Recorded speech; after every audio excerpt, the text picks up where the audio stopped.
കഴിഞ്ഞ മാസം പുറത്തിറങ്ങിയ സിനിമകളുടെ നിർമ്മാണ ചെലവ് അവയ്ക്ക് തിയേറ്ററിൽ നിന്ന് ലഭിച്ച കളക്ഷൻ തുകയും കുറിച്ചുള്ള കണക്കുകൾ പുറത്തുവിട്ടിരിക്കുകയാണ് നിർമ്മാതാക്കളുടെ സംഘടനയായ കേരള ഫിലിം പ്രൊഡ്യൂസേഴ്സ് അസോസിയേഷൻ.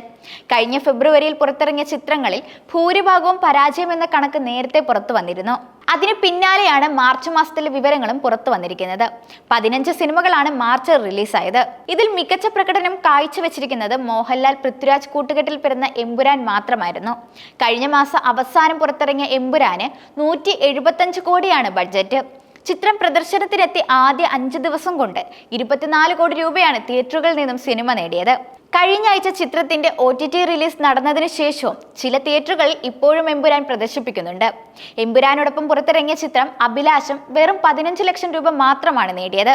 മറുവശം ഔസേപ്പിന്റെ ഒസ്യത്ത്, പരിവാർ, പ്രളയശേഷം ഒരു ജലകന്യക, വടക്കൻ എന്നിങ്ങനെ 5 സിനിമകളാണ് മാർച്ച് 7-ന് പുറത്തിറങ്ങിയത്. ഇവയുടെ തിയേറ്റർ കളക്ഷൻ പരിതാപകരമായിരുന്നു എന്നാണ് കണക്കുകളിൽ പറയുന്നത്.